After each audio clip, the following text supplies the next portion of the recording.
umaga, hanggang hapon, at hanggang gabi. So, ang pag-uusapan natin ngayon ay tungkol sa pag-vlog or pag-YouTube. So, may nagtanong pa rin sa akin, bakit? Uy, iwasan mo na mag-vlog. Wala kang mapapalay siya. Wala yung kwenta. Hindi ka pa rin yan ilan ang subscriber mo? 200 pa lang. Tagal-tagal mo na sa YouTube. Pero ganun pa rin ang sabihin ko. Uy, wag kang ganun. Noon na, nagka-0 subscribers kaya ako. Kaya ngayon, I try my best kaya dadami yung subscriber ko. Kaya kayo guys, kung nararasan yung mga ganun mindset or ganun kaliit ang subscriber, huwag kayong huminto, huwag kayong mag-stop. Kaya ako guys, naglaylo man ako sa pag-YouTube ko kasi alam niyo naman, marami tayong mga pinagdadaanan. Naglaylo naman ako noon, pero ngayon, I try my best na makapag-upload ako ng mga video na original video na kahit umaabot na sa point na 0 views, 3 views, so sana naman, kung makapanood naman kayo sa aking mga YouTube, sa aking mga video, sana naman please, pasuyo, tapusin nyo at mag-like naman kayo. Kasi ako, kapag mag-subscribe ako ng isang channel, i-subscribe ko, before ako mag-subscribe, i-view ko muna yung channel niya, at mag-like ako, then ako mag-comment, nag-i-click ko yung subscription. Dapat ganun kayo. So, ayun siya. So,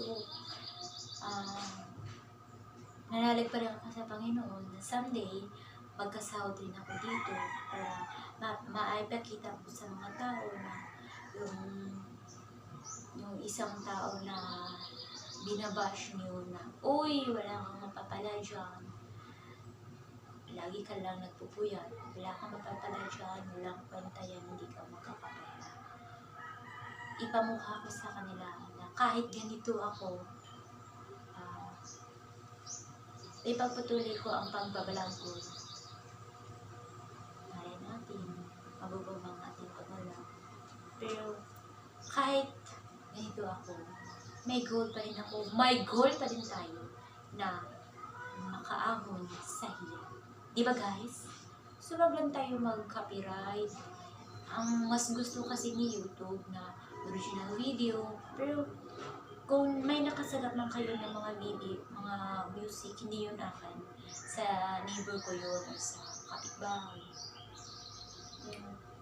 Sana may natutunan kayo sa aking content ngayon na kahit may madaming mag-bash sa atin, mag-down, relative natin, partner natin, kapatid natin, or mga kaibigan lang yan, huwag kayong mag-stop. Okay? Dahil alam naman natin sa sarili natin na wala tayo minakakala tao, kapag yung mga problema natin, dinadaanan natin sa pag-vlog. Pero, hindi ko naman sinasabi na yung mga problema natin, igawa natin ng content. Pero kung okay naman yun, igawa na yun ng content ng ating mga problema. Pero, hindi yun yung literally na, ganun na nangyari, ganun. Pero, alam nyo guys, yung pag-vlog guys, parang sa akin, nakaka-relax siya. Parang, masaya na ako, nakapag-vlog ako, parang masaya na akong tao, parang mga supporters ako na, go! Patuloy ka lang sa pag-vlog. Parang nasasaya lang kasi ako kasi kahit ganun, may isa talaga akong subscriber na pinupush ako na ipagpatuloy mo rin yung pag-vlog kasi someday, yung small channel mo, magiging big channel yan. Kaya, nagpersigido talaga ako na ibubong ko yung channel ko. So, someday, dahan-dahan lang ako, malay natin, magiging 5K siya. Malay natin, basta ako, I try my best na paiba-iba yung channel ko. Paiba-iba yung video ko. So, yun lang guys. Sana may natutunan kayo at mag-share naman kayo sa inyong mga experience about sa pagbabloging, experience at iba pa. Sana mag-subscribe kayo sa aking YouTube channel, mag-like, comment, and share. And dito na natapos ang aking pag-vlog. Till my next vlog! Bye-bye!